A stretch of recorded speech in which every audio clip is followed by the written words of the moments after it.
നമസ്കാരം. നല്ല ഹെൽത്തി ആയിട്ടുള്ള ഇൻസ്റ്റന്റ് ആയിട്ടുള്ള വളരെ പെട്ടെന്ന് നമുക്ക് തയ്യാറാക്കാൻ പറ്റുന്ന ഒരു ബ്രേക്ക്ഫാസ്റ്റ് റെസിപ്പിയാണ് ഞാൻ ഇന്ന് ഷെയർ ചെയ്യുന്നത്. അപ്പോൾ ഇത് എങ്ങനെയാണ് റെഡിയാക്കി എടുക്കുന്നത് എന്നുള്ളത് നമുക്ക് നോക്കാം. അതിന് മുന്നായിട്ട് നമ്മുടെ ചാനൽ പുതിയതായിട്ട് കാണുന്നവരാണെങ്കിൽ ഒന്ന് സബ്സ്ക്രൈബ് ചെയ്യുക. അതോടൊപ്പം സൈഡിലുള്ള ബെൽ ഐക്കൺ ഒന്ന് ക്ലിക്ക് ചെയ്ത് കൊടുക്കുക. അപ്പോൾ നമ്മുടെ ഇന്നത്തെ ഹെൽത്തി റെസിപ്പിയിലേക്ക് നമുക്ക് കടക്കാം. അതിനായിട്ട് ഒരു പാന് ഞാനൊന്ന് ചൂടാവാൻ വെച്ചിട്ടുണ്ട്. ഇത് നന്നായിട്ട് ചൂടായി വന്നിട്ടുണ്ട്. ഇതിലേക്ക് ഞാൻ 3 ടീസ്പൂൺ ഓയിൽ ആഡ് ചെയ്ത് കൊടുക്കുകയാണ്.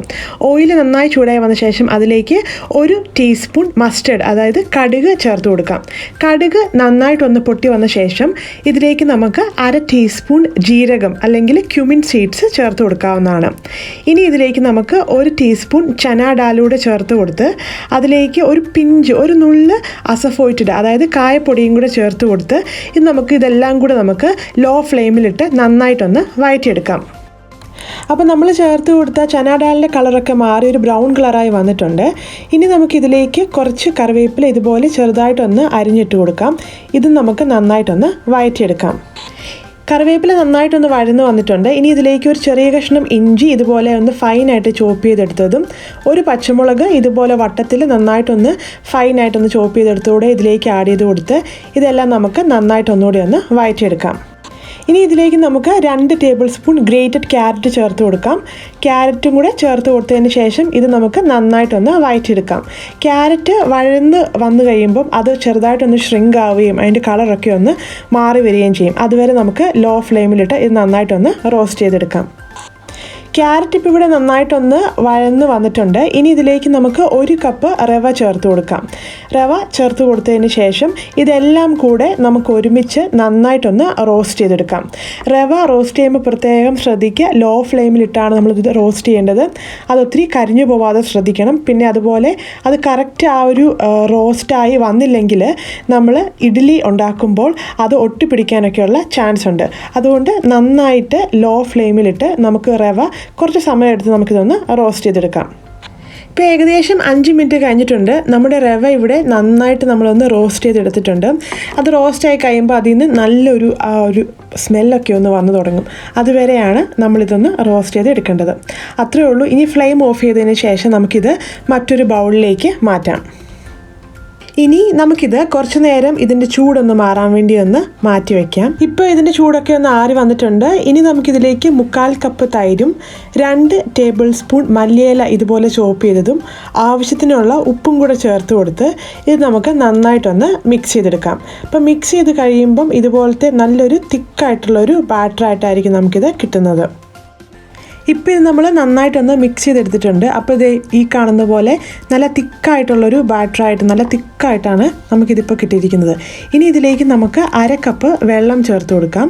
വെള്ളം ഒഴിച്ചതിന് ശേഷം ഇതെല്ലാം ഒന്നുകൂടെ നമുക്ക് നന്നായിട്ടൊന്ന് മിക്സ് ചെയ്ത് നല്ല സ്മൂത്തായിട്ടുള്ളൊരു ബാറ്ററാക്കി റെഡിയാക്കി എടുക്കാവുന്നതാണ്. അപ്പം നമ്മുടെ നല്ല സ്മൂത്ത് ബാറ്റർ ഇവിടെ റെഡിയാണ്. ഇനി ഇത് നമുക്കൊരു 15 മിനിറ്റ് ഒന്ന് റെസ്റ്റ് ചെയ്യാൻ വേണ്ടി മാറ്റി വയ്ക്കാം. ഇപ്പോൾ ഏകദേശം 15 മിനിറ്റ് കഴിഞ്ഞിട്ടുണ്ട്. അപ്പോൾ നമ്മുടെ ബാറ്റർ കുറച്ചുകൂടി ഒന്ന് തിക്കായിട്ട്, അതായത് നമ്മൾ ആ റവയിലേക്ക് ഒഴിച്ചു കൊടുത്ത വെള്ളമെല്ലാം റവ നന്നായിട്ട് അബ്സോർവ് ചെയ്ത് എടുത്തിട്ടുണ്ട്. അപ്പോൾ നമ്മൾ ഇനി ഇതിലേക്ക് നമുക്കൊരു 2 ടേബിൾ സ്പൂൺ വെള്ളം കൂടി ആഡ് ചെയ്ത് കൊടുക്കാം. കാരണം നമുക്കിതൊരു ഇഡ്ഡലിയുടെ കൺസിസ്റ്റൻസിയിലാണ് കിട്ടേണ്ടത്. അപ്പോൾ അതിലേക്ക് ആവശ്യമായിട്ടുള്ള അല്പം വെള്ളം കൂടെ നമുക്കിതിലേക്ക് ചേർത്ത് കൊടുക്കാം. ഇത് നന്നായിട്ടൊന്ന് എന്നിട്ട് മിക്സ് ചെയ്തെടുക്കുക. ഇനി ഇതിലേക്ക് നമുക്കൊരു 1/4 ടീസ്പൂൺ ബേക്കിംഗ് സോഡയും കൂടെ ചേർത്ത് കൊടുത്ത് നമുക്കിത് ഒന്നുകൂടി നന്നായിട്ടൊന്ന് മിക്സ് ചെയ്ത് മാറ്റി വയ്ക്കാം. ഇനി നമുക്ക് ഇതുപോലത്തെ ഒരു ഇഡ്ഡലി തട്ടെടുത്ത് അതിൻ്റെ എല്ലാ കളികളിലേക്കും ആവശ്യത്തിന് എണ്ണയൊന്ന് ഗ്രീസ് ചെയ്ത് കൊടുക്കാം. എല്ലാ കളികളിലേക്കും എണ്ണ ഗ്രീസ് ചെയ്ത് കൊടുത്തതിന് ശേഷം ഇതിൽ ഓരോന്നിലേക്കും നമുക്ക് ഓരോ കാഷ്യൂ നട്ട്സ് ഒന്ന് വെച്ച് കൊടുക്കാം. കാഷ്യൂ നട്ട്സ് വെക്കുന്നത് ഓപ്ഷണലാണ്. നിങ്ങളുടെ കയ്യിലുണ്ട് അല്ലെങ്കിൽ നിങ്ങൾക്ക് അതിൻ്റെ ടേസ്റ്റ് ഇഷ്ടമാണെങ്കിൽ മാത്രം ഇങ്ങനെ ചെയ്താൽ മതി. വൺസ് ഇങ്ങനെ കാഷ്യൂ നട്ട്സ് എല്ലാം വെച്ച് കൊടുത്തതിന് ശേഷം നമുക്ക് ഈ ഓരോ കളിയിലേക്കും നമ്മൾ നേരത്തെ തയ്യാറാക്കി വെച്ച ഇഡ്ഡലി ബാറ്റർ ഒഴിച്ചു കൊടുക്കാം. അപ്പോൾ ഇഡ്ഡലി ബാറ്റർ ഫില്ല് ചെയ്യുമ്പോൾ പ്രത്യേകം ശ്രദ്ധിക്കുക. അതിൻ്റെ ഒരു 1/4 ഭാഗം മാത്രം ഓൾമോസ്റ്റ് ഫില്ല് ചെയ്താൽ മതി. അല്ലെങ്കിൽ അത് വെന്ത് പൊങ്ങി വരുമ്പം അതിൻ്റെ ഷേപ്പൊക്കെ ഒന്ന് മാറാനൊക്കെയുള്ള ചാൻസ് ഉണ്ട്. അപ്പോൾ അതൊന്ന് പ്രത്യേകം ശ്രദ്ധിക്കുക.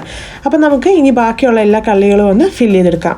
ഇനി നമുക്ക് അപ്പച്ചെമ്പിലേക്ക് ചെറിയ ചൂടുവെള്ളം ഒഴിച്ചു കൊടുത്ത് ലോ ഫ്ലെയിമിൽ വെച്ച് അതിലേക്ക് നമ്മൾ മാവ് ഒഴിച്ചു കൊടുത്ത് ആ 2 ഇഡ്ഡലി തട്ടും കൂടെ വെച്ച് കൊടുത്ത് മീഡിയം ഫ്ലെയിമിലിട്ട് 10 മുതൽ 15 മിനിറ്റ് വരെ നമുക്കിതൊന്ന് വെച്ച് കുക്ക് ചെയ്തെടുക്കാം.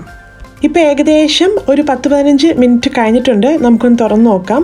അപ്പോൾ നമ്മുടെ നല്ല അടിപൊളി ടേസ്റ്റി ആയിട്ടുള്ള ഹെൽത്തി ആയിട്ടുള്ള റവ ഇഡ്ഡലി ഇവിടെ റെഡി ആയിട്ടുണ്ട്. ഇനി ഇതിന്റെ ചൂടൊന്ന് ആറാൻ വേണ്ടി നമുക്കൊന്ന് മാറ്റി വെക്കാം. ചൂടാറിയ ശേഷം നമുക്ക് ഇതുപോലെ ഏതെങ്കിലും ഒരു പാത്രത്തിലേക്ക് അതൊന്ന് സെർവ് ചെയ്ത് മാറ്റി വെക്കാവുന്നതാണ്.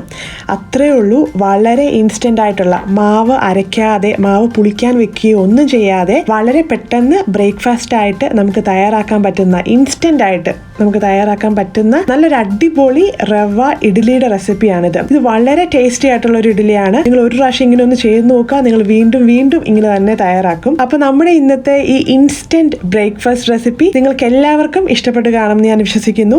ഇഷ്ടപ്പെട്ടിട്ടുണ്ടെങ്കിൽ നിങ്ങൾ നിങ്ങളുടെ ഫ്രണ്ട്സിനും ഫാമിലിക്കും ഒക്കെ ഈ റെസിപ്പി ഒന്ന് ഷെയർ ചെയ്ത് കൊടുക്കുക. അതുപോലെ നമ്മുടെ ചാനൽ സബ്സ്ക്രൈബ് ചെയ്യാനും മറക്കരുത്. അപ്പം മറ്റൊരു ഈസി റെസിപ്പി ആയിട്ട്, ഒരു ഹെൽത്തി റെസിപ്പി ആയിട്ട് നമുക്ക് വീണ്ടും കാണാം. ബൈ ഫ്രം ഇനൂസ് മെനു.